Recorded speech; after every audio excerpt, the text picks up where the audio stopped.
Assalamu alaikum dear viewer. I am Azizur Rahman and I am working as a lecturer in Abbasian University Peshawar. जैसे कि हमने molecular biology की series of video start की थी, ये इस series की एक और वीडियो है डीएनए रिप्लिकेशन। तो आज हम पढ़ेंगे डीएनए रिप्लिकेशन। डीएनए रिप्लिकेशन जब हम पढ़ेंगे तो इसका मतलब कॉपिंग ऑफ डीएनए। तो इस लेक्चर का आउटलाइन है जिसमें हम देखेंगे कि किस तरह हम एक सेल की जेनेटिक मटेरियल कॉपी करेंगे और उसका मॉडल पढ़ेंगे कि वो किस तरह किस मॉडल से होगा। जैसे सेमी कंजर्वेटिव मॉडल होगा, उसके ज़रिए से हम डीएनए को कॉपी करेंगे। ठीक है ना, ये आगे पढ़ेंगे। और इसके अलावा जो replication of DNA require large number of enzyme and protein, जो एंजाइम चाहिए उसके लिए, जो प्रोटीन चाहिए डीएनए रिप्लिकेशन के लिए, वो भी हम पढ़ेंगे। और साथ में जो है ना, जो डीएनए बनती है उससे ब्रेकेज, अलाइनमेंट, उसकी रिपेयरिंग ऑफ डीएनए स्ट्रैंड, ये सब हम आज इस लेक्चर में करेंगे। ये लेक्चर थोड़ा सा लंबा होगा तो इसलिए इसके लिए माजरत हुआ है, क्योंकि इसमें हम डीएनए रिप्लिकेशन ऑफ प्रोकैरियोट और यूकैरियोट दोनों हम कवर करेंगे, तो इसलिए वीडियो थोड़ी सी लंबी हो जाएगी। डीएनए रिप्लिकेशन, जब भी हम सेल डिवीज़न की बात करेंगे तो डिवीज़न मतलब तकसीम। जब भी हम सेल साइकिल को पढ़ेंगे तो सेल साइकिल जो है ना, एक न्यू सेल की सिंथेसिस, जिसमें सीरीज़ ऑफ स्टेप्स होते हैं, सीरीज़ होती है, उसमें इवेंट्स होते हैं जो कि हमारे पास डॉटर सेल्स बनती हैं उससे। तो इस जो सीरीज़ ऑफ इवेंट हैं सेल साइकिल में, उसको हम दो फेजेस में डिवाइड करते हैं, इंटरफेज और एम फेज। ठीक है ना। तो इंटरफेज के कुछ स्टेप्स है, ठीक है, उसमें हम पढ़ेंगे।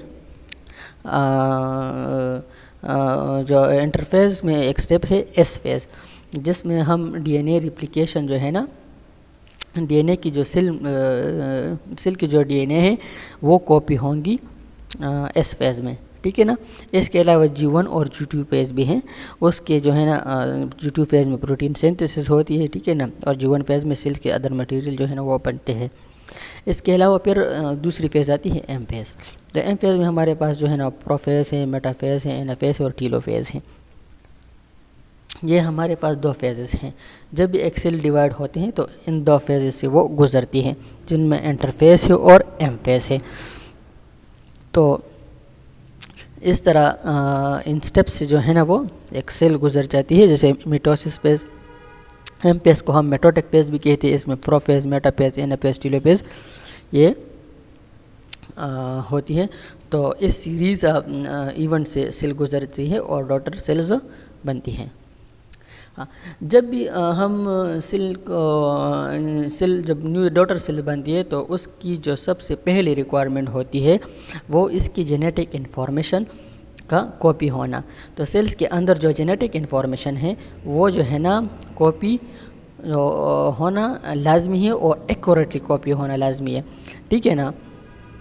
जैसे कि हमारे पास डिफरेंट कंपनी होती है, वो सेल फोन्स बनाती है सीरीज़ की, जो सीरीज़ की डिफरेंट सीरीज़ उसमें आती हैं।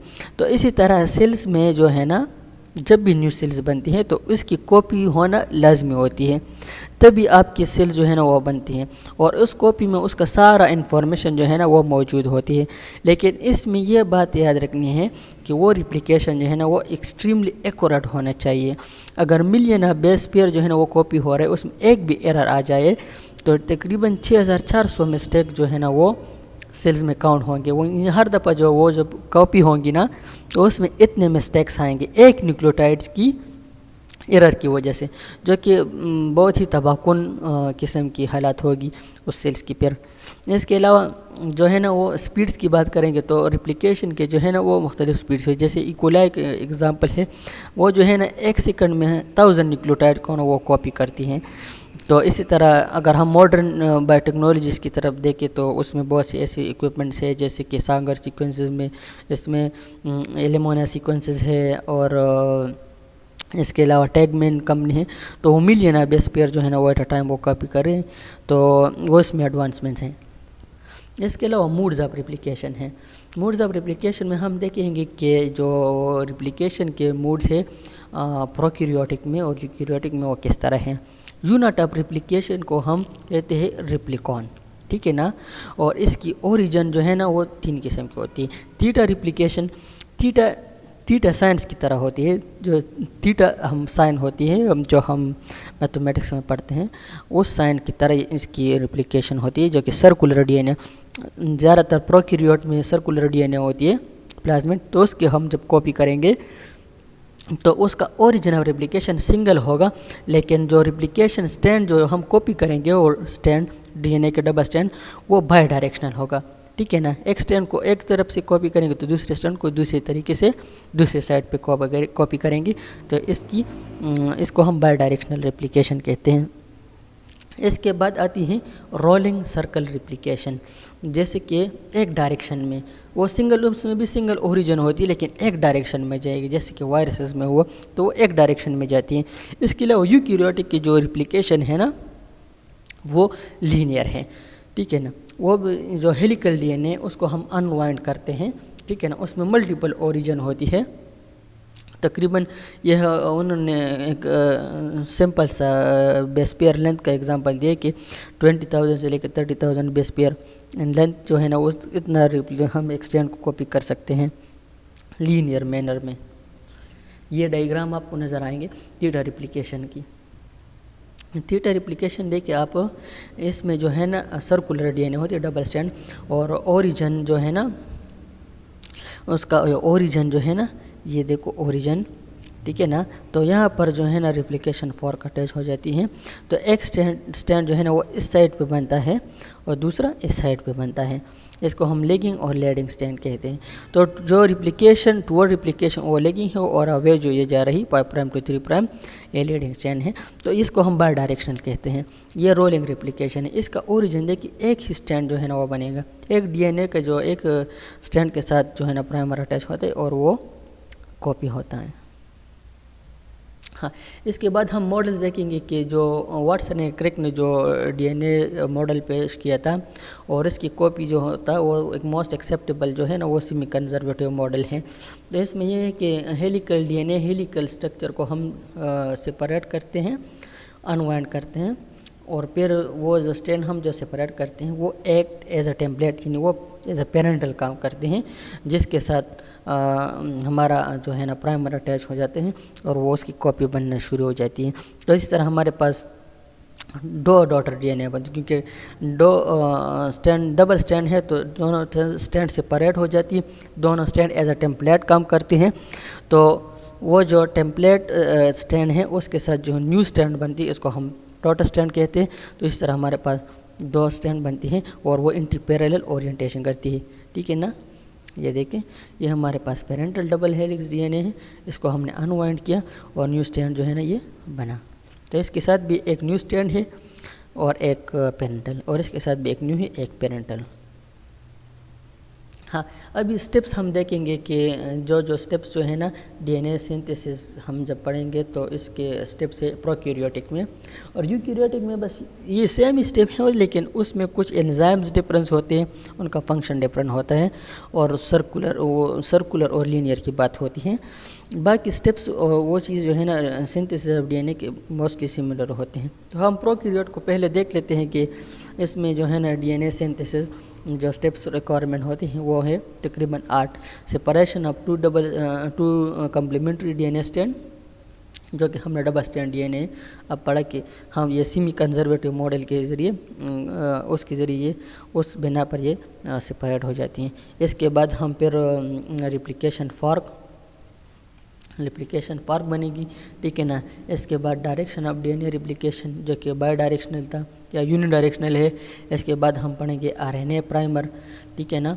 फिर chain elongation, excision of RNA primer and replacement by DNA, और डीएनए लाइगेज, और आखिर में टर्मिनेशन।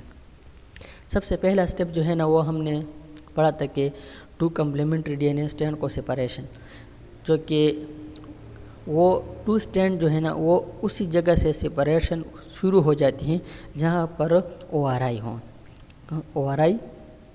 ORI रीजन ऐसा हम कहते हैं, ठीक है ना। Single unique nucleotide site called ORI reason.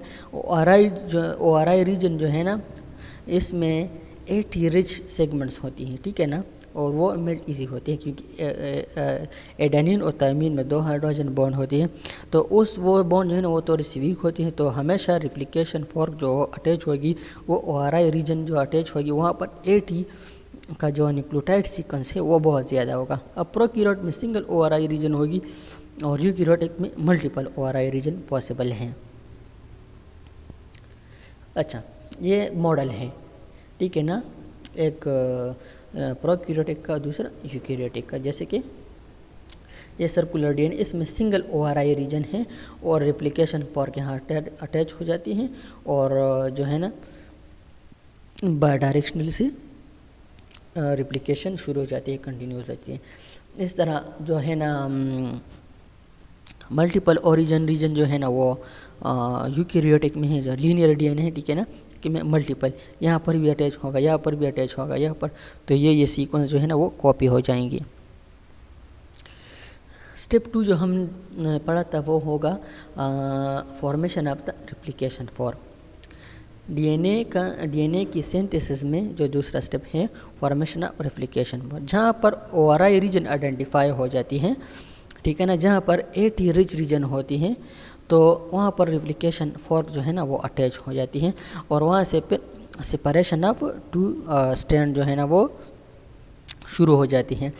तो वहाँ से पर हम रेप्लिकेशन बबल बनेगी और बायडायरेक्शनल रेप्लिकेशन शुरू हो जाती हैं, जो कि प्रोटीन, इसके लिए कुछ प्रोटीन जो है ना वो रिक्वायर होती हैं या एंजाइम इसके लिए रिक्वायर होती हैं जो ये सिंथेसिस को मेंटेन करती हैं, जो 2 स्ट्रैंड जो हमने सेपरेट किया, और जो कि अनवाइडिंग जो है ना वो कंटिन्यूस रहती हैं, तो इसके लिए कुछ रिक्वायरमेंट होती हैं। रिक्वायरमेंट में इसकी पहली जो है ना DNA प्रोटीन है, ठीक है ना। जब भी ORI रीजन आइडेंटिफाई हो जाती हैं, ठीक है ना, रेप्लिकेशन फॉर्क अटैच हो जाती हैं, तो वहाँ से DNA स्ट्रैंड जो है ना वो सेपरेट हो जाती हैं। तो DNA सेपरेशन के लिए हमारे पास DNA प्रोटीन जो है ना वो ATP डिपेंडेंट, मतलब एनर्जी पर डिपेंडेंट करती हैं, ATP यूज़ करती हैं और वो स्ट्रैंड को सेपरेट इसमें कट लगा लेते हैं, ठीक है ना।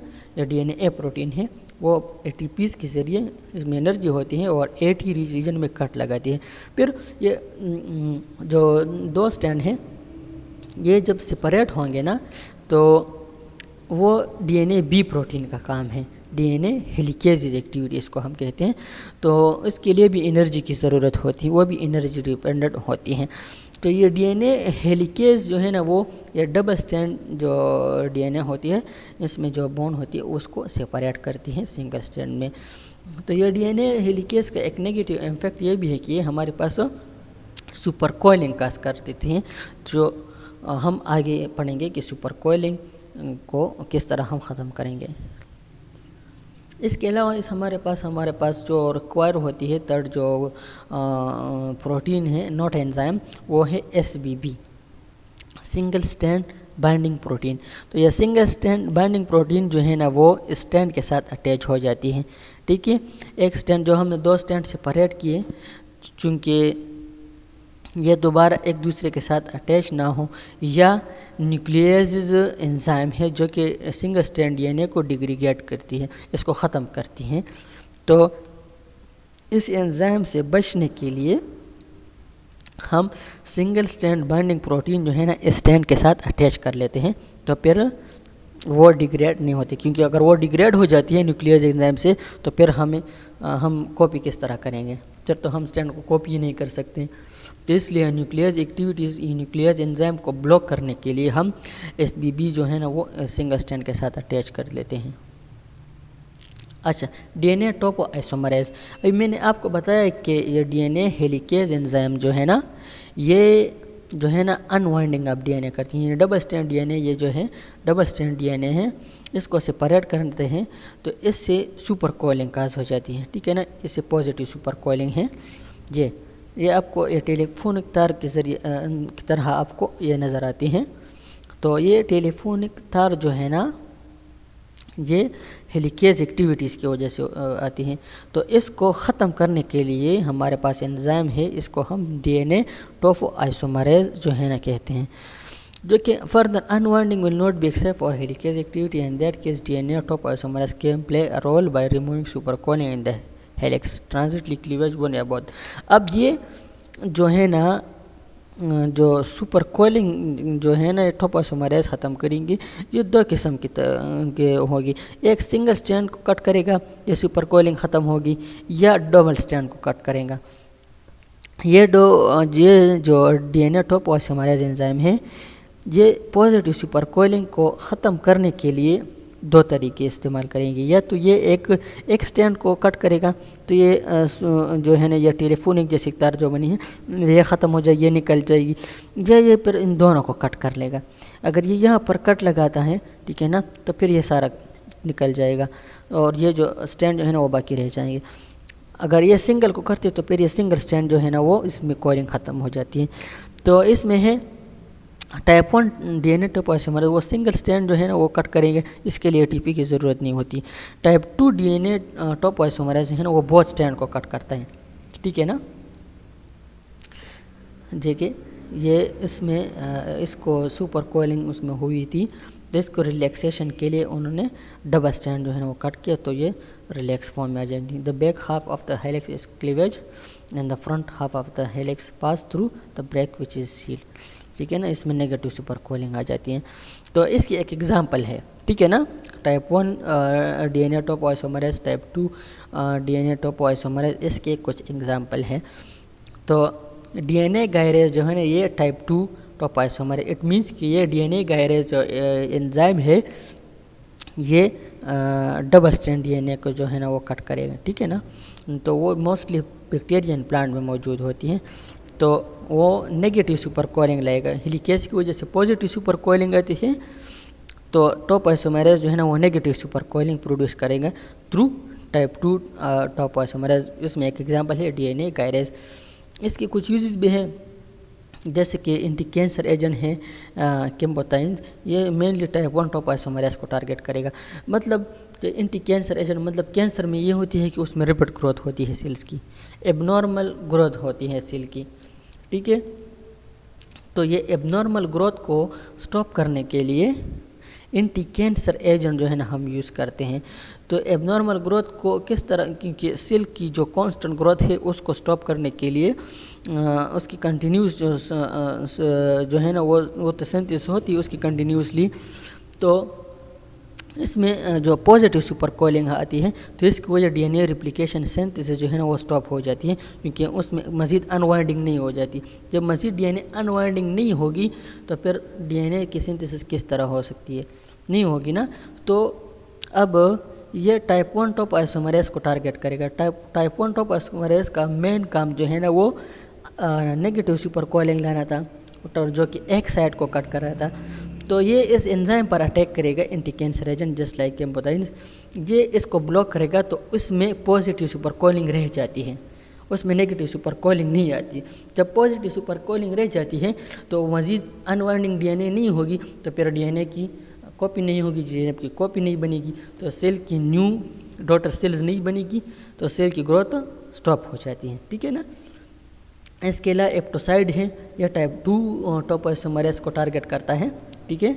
इसके अलावा फ्लोरोक्विनोलोल जो कि एंटीबैक्टीरियल एजेंट है मलेरियल, तो ये गायरेज को अटैक करे। गायरेज का मेन फंक्शन ये था कि वो टाइप 2 एंजाइम्स की टाइप 2 टॉपोइसोमरेज जो है ना वो नेगेटिव सुपर कोलिंग है, तो फिर नेगेटिव सुपर कोलिंग नहीं आएगी इस ड्रग्स की वजह से, तो फिर सेल की ग्रोथ नहीं होगी। जब सेल्स की ग्रोथ नहीं होगी तो न्यू कॉपी नहीं बनेगी, तो उसकी ग्रोथ स्टॉप हो जाती है। अच्छा, इसके अलावा major classes of protein and their function, कुछ और जो प्रोटीन डीएनए रिप्लिकेशन के लिए रिक्वायर होती है, उसमें जो है ना डीएनए पॉलीमरेज एंजाइम है, जो कि पॉलीमराइजेशन मतलब न्यू जो स्ट्रैंड बनेगी और जो न्यूक्लियोटाइड ऐड करेगा वो डीएनए पॉलीमरेज होगा। इसके अलावा हेलिकेज में नहीं पड़ा कि वो अनवाइंडिंग ऑफ डीएनए करेगा डबल स्ट्रैंड की। इसके अलावा डीएनए प्राइमेज है, वो जो कि प्राइमर को अटैच करे, आरएनए बेस प्राइमर होगा। जब भी ये सिंथेसिस शुरू होगी तो हमेशा प्राइमर अटैच होगा। टॉपोइसोमरेज जो है ना वो निक सीलिंग एंजाइम है, और torsional strand resulting from helicase induced unwinding, जो कि नेगेटिव सुपर कोलिंग लाती हैं।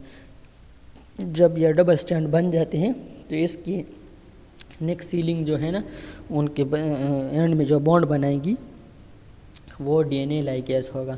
और एसबीबी प्रोटीन जो है ना वो चूँकि न्यूक्लियस एक्टिविटीज़ को रोक देती है।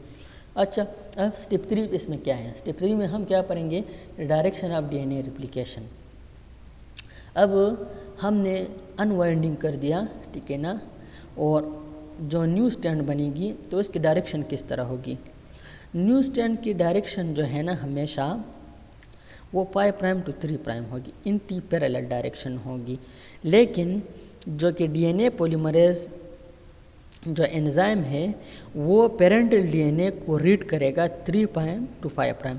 जो कि हमने 2 स्ट्रैंड को सेपरेट किए तो जो टेम्पलेट डीएनए है उसको रीड करेगा, ठीक है ना।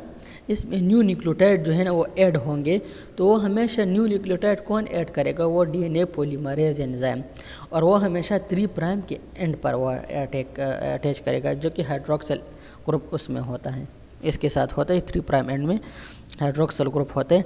तो हमेशा न्यू जो न्यूक्लियोटाइड ऐड होंगे वो 3' एंड पर होंगे। तो ये जो रीडिंग करेगा वो 3' to 5' होगा। लेकिन जो सिंथेसिस होगी, जो न्यू डीएनए सिंथेसिस होगा, जो कि वो बाहर की तरफ जाएगा, तो वो हमेशा 5' to 3' होगा, चाहे वो लेगिंग स्ट्रैंड हो या लीडिंग स्ट्रैंड हो।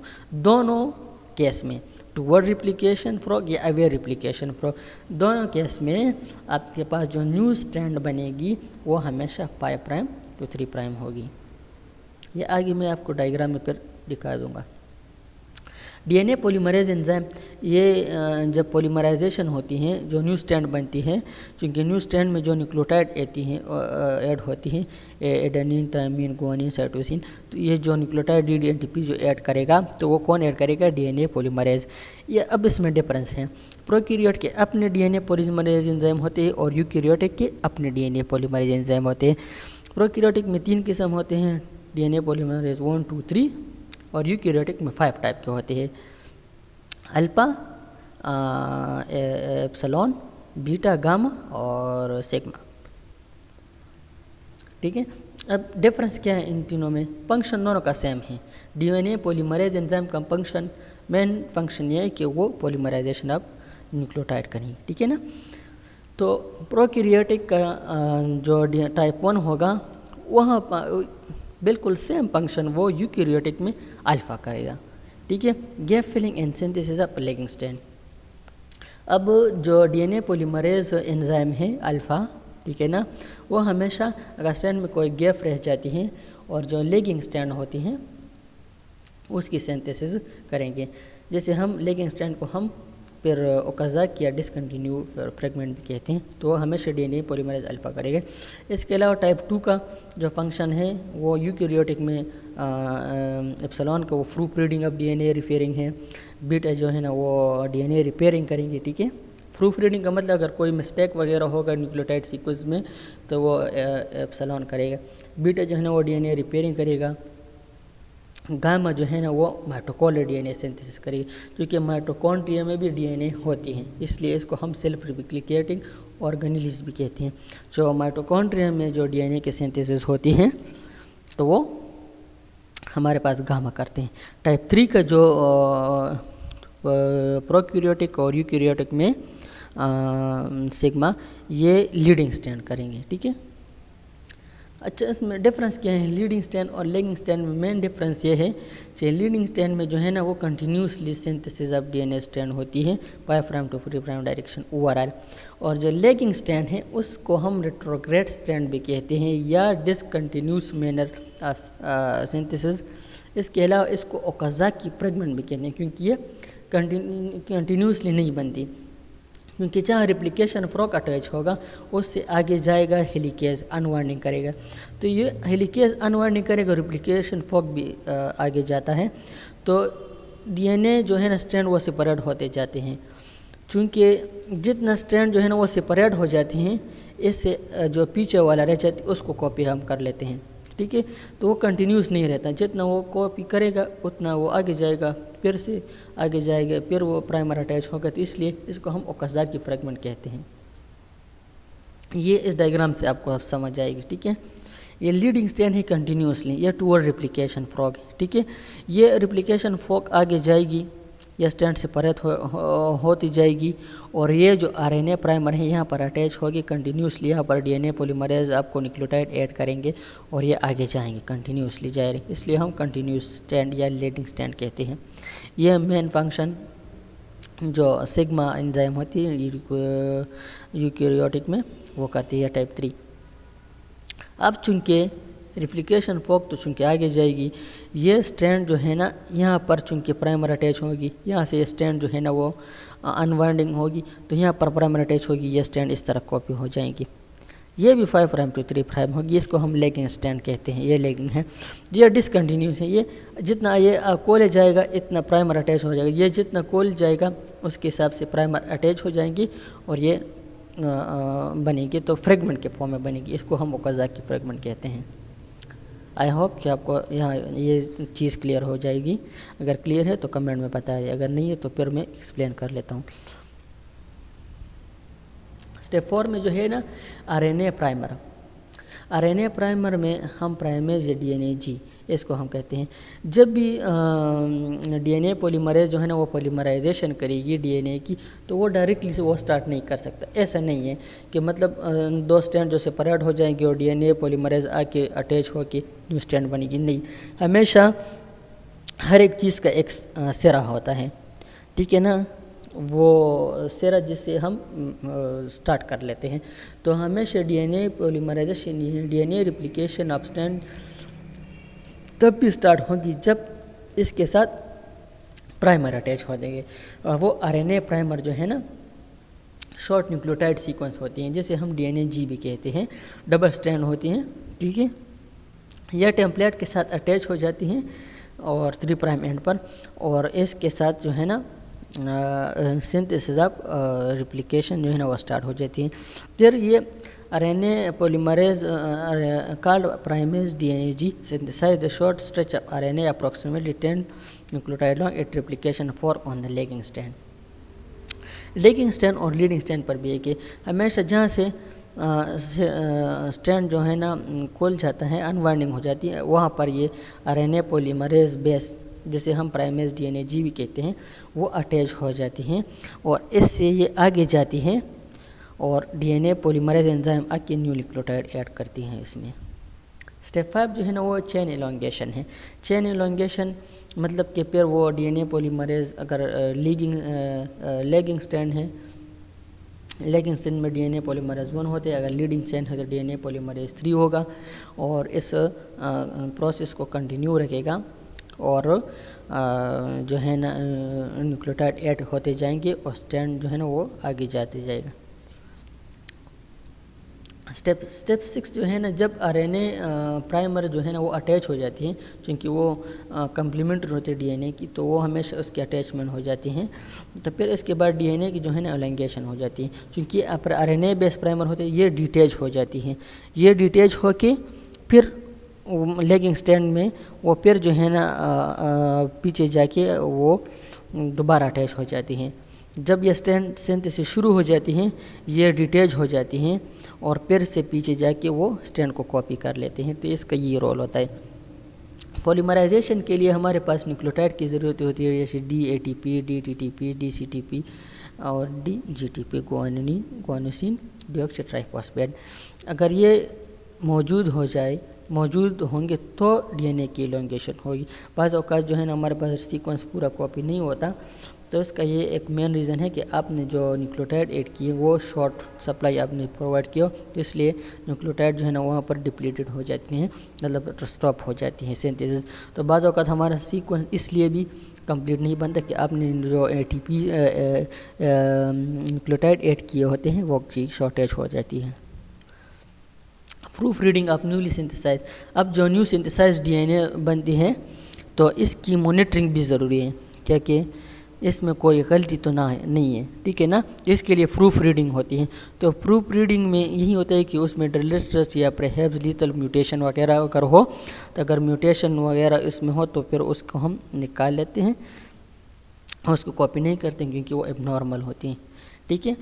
तो ये फंक्शन जो है ना अगर प्रोकैरियोटिक में होगा तो वो डीएनए पॉलीमरेज 3 करेगा, या अगर यूकैरियोटिक में होगा तो हमने जो है ना उसके लिए प्रूफ रीडिंग के लिए डीएनए पॉलीमरेज में एक टाइप पढ़ी थी, वो डीएनए यूकैरियोटिक में जो है ना वो प्रूफ रीडिंग जो है ना वो सिग्मा करेंगे। ठीक है, तो ये जो एक्टिविटीज़ को जो है ना जो न्यू स्ट्रैंड बनती हैं, इसकी एक्टिविटीज़ जो है ना वो मॉनिटरिंग करने के लिए एक्सोन्यूक्लियस एक्टिविटीज़ होती हैं।